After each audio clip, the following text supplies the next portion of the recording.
mwezi Februari,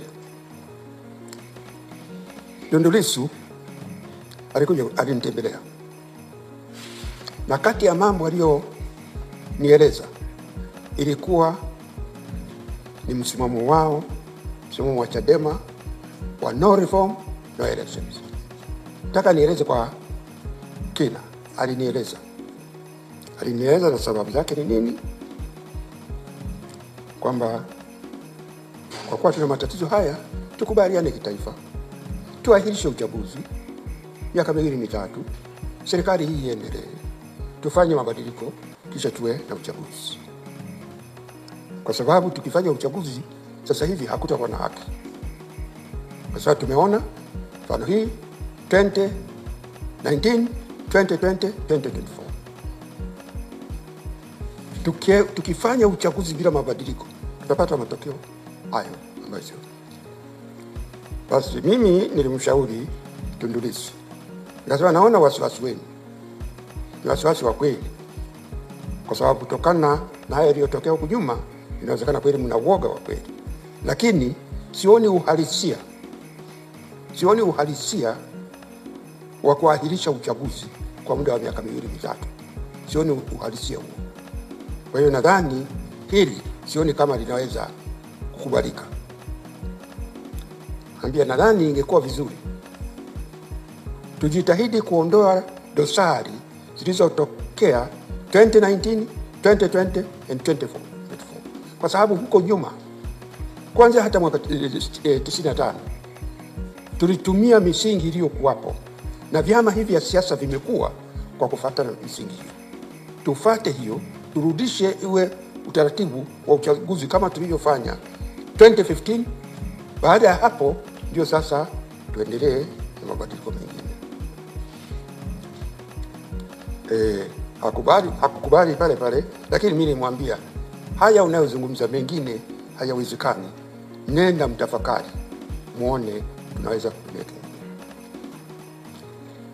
Sasa baada ya kusaini ile, nilipoona mambo yale, tukaona kwanza turudi tuzungumze na CUF. Sio CUF, samani, Chadema. Kwa hiyo mimi na mzee Butiku tukaomba tukutane na uongozi wa Chadema. Tulikutana nao, ilikuwa ni timu kubwa. Wale alikuwa hapo. Tulimchukua, tulikuwa na tania, tunasema sisi wazee hatuwezi kuandika, lazima tupate kijana kwa kuwa anatuwekea record. Tulikutana nao ofisini kwangu, kazungumza haya ya bado tukawashauri kwamba kuna mambo mengine mnayodai hapa haiwezekani, lakini kuna mengine ni kweli yanaweza kufanywa kazi. Nendeni mkatafakari, tuone tutaendelea ili tuje tupate mwafaka. Haitakuwa vizuri Chadema kutoshiriki uchaguzi. Baada ya hapo tukawasiliana na mwenyekiti wa tume, nadhani ilitoka kwenye press mliona. Tukamwambia tumeona hii, lakini kitendo chenu, uamuzi wenu utakuwa umeingua watu wengi, na ukiwa na watu nchi ambao hawaridhiki, wanaona hawapati haki yao, inaweza kuwa ni msingi wa vurugu. Kwa hiyo tunawaomba, tukawaeleza tumekutana na Chadema, tunajaribu kuwashawishi, na wametuambia kwamba hata mliofanya bado kulikuwa na mashauriano, nyinyi mmesaini na sio lazima kila chama kisaini siku hiyo. Kwa hiyo mreflect tena, kama wakikubali kusaini msije mkafunga mlango. Mwenyekiti akanijibu akasema wao wameamua kama kuna mtu akubaliana na waamuzi wao aende mahakamani. Sasa hili sio la mahakama, tuone hali ilivyo, kwa sababu ni kanuni. Tukiona hali na demand kwamba turudie hizo kanuni, tuzitazame upya ili tuepushe madhara, tusije tukakataa. Akaniambia basi tutakwenda nikutane na wenzangu tutafakari je tuone. Lakini baada ya hapo wakaendelea kugazeti ile kanuni. Nikawasiliana na CCM. Azungumza katibu mkuu wa CCM.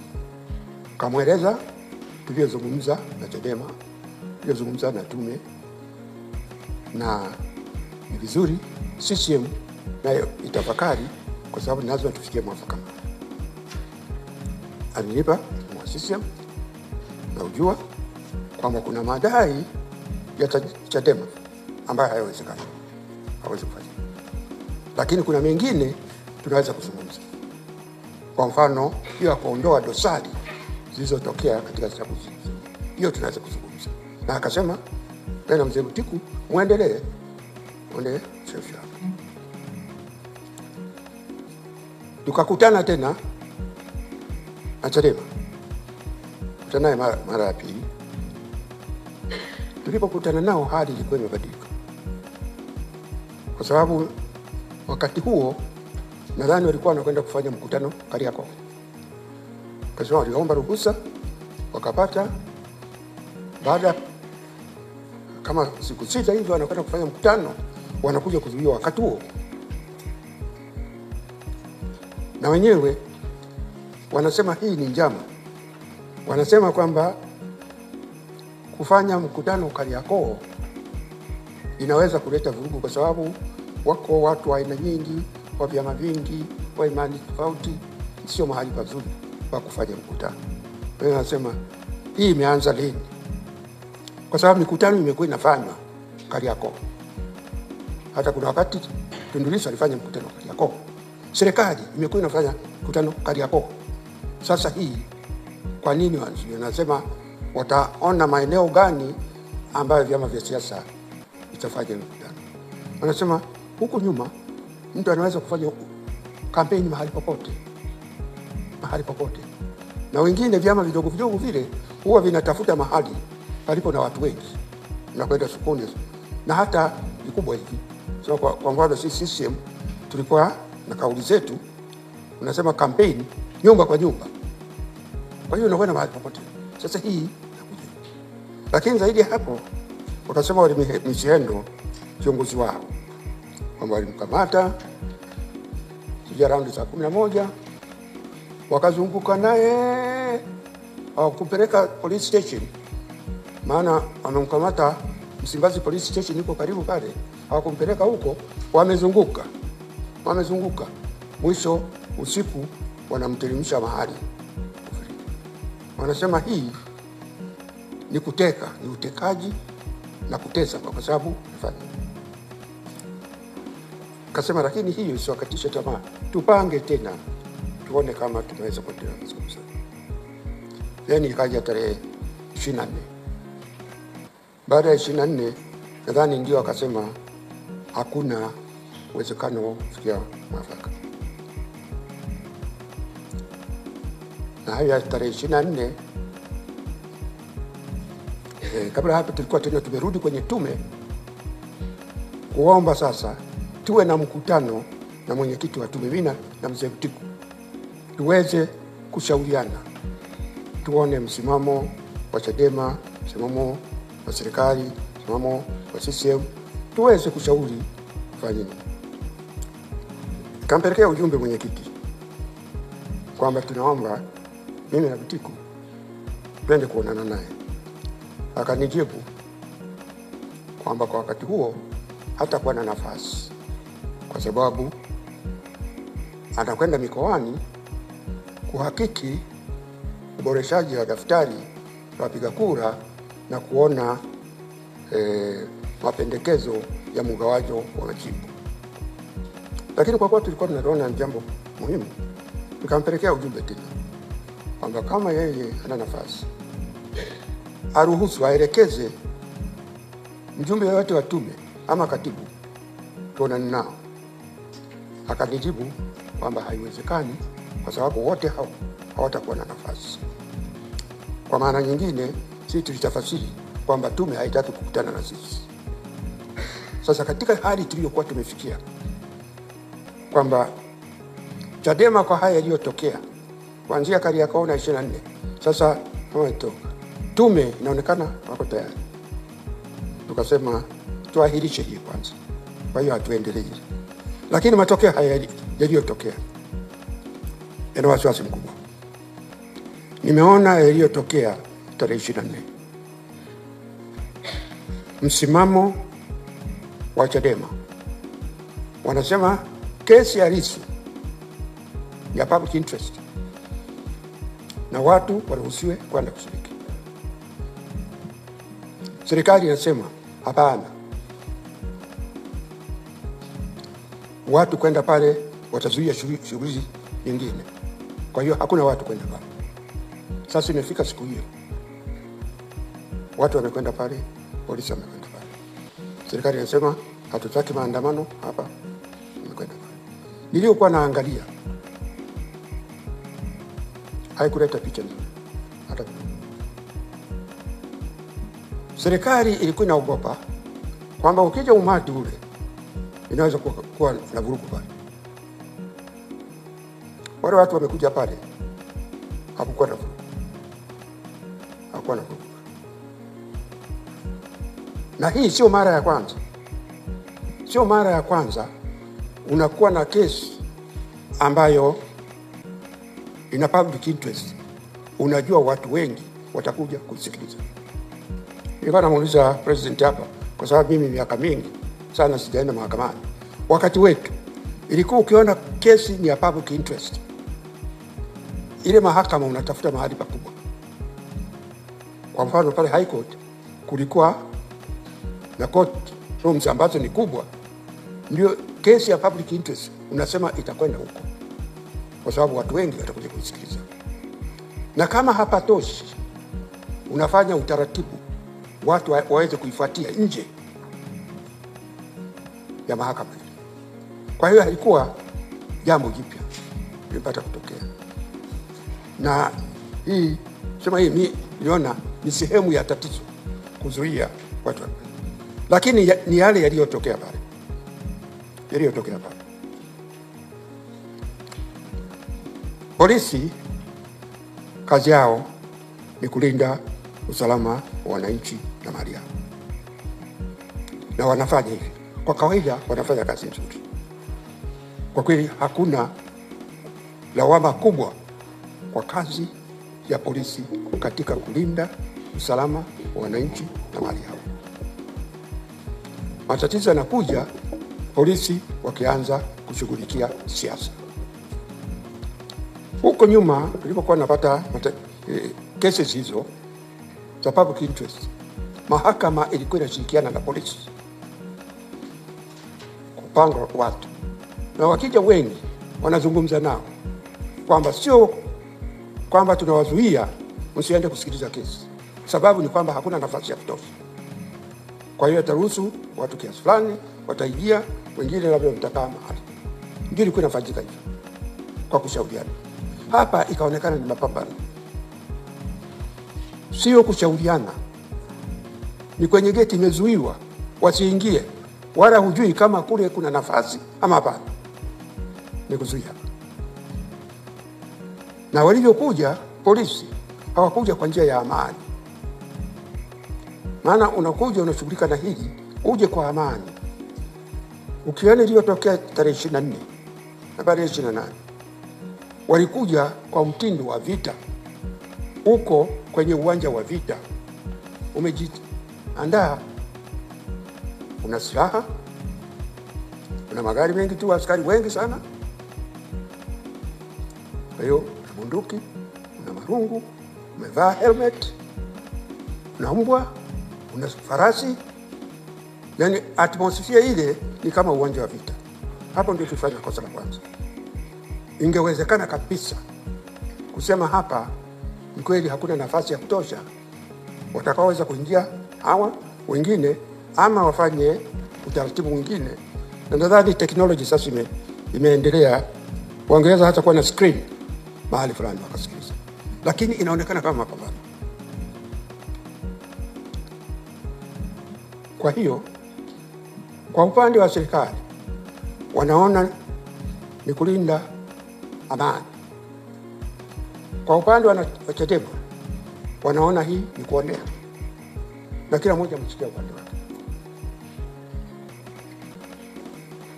Nadhani hili la kesi hiyo kuna misingi, maana sijui, maana wakati wote huwa uamuzi ni wa mahakama. Lakini hapa inaonekana uamuzi ulikuwa wa polisi. Turudi kwenye taratibu za kawaida.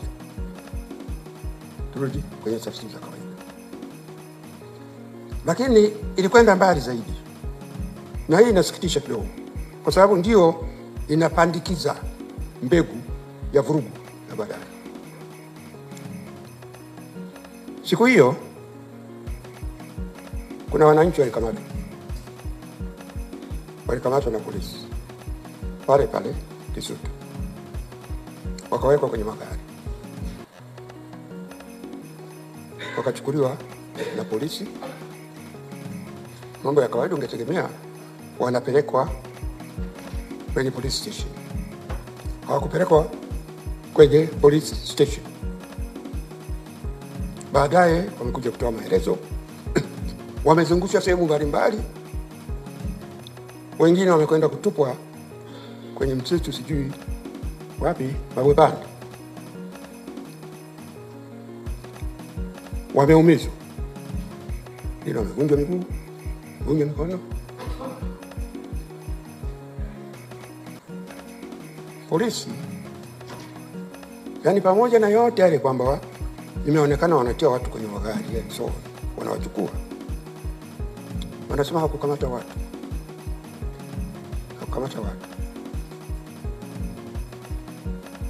Na wanataka waaminike kwamba hakukamata watu. Lakini ni kwamba hawa watu wamekuja wamezungumza. Na waliozungumza, pamoja na polisi kusema hakukamata watu, waliozungumza hakuna kwa upande wa polisi waliokana yaliyotendeka. Polisi wanasema walikamata wawili viongozi wa Chadema.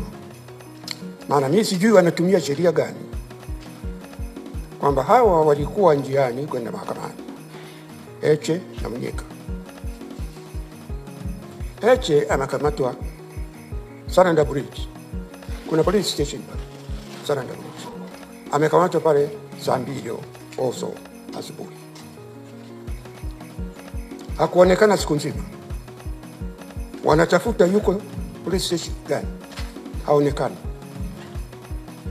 Yeye mwenyewe anatoka, niliona kwenye press conference yao, ameeleza kwamba alichukuliwa, wakazunguka, kaenda Ununio, Mbweni, wapi, yuko kwenye gari tinte,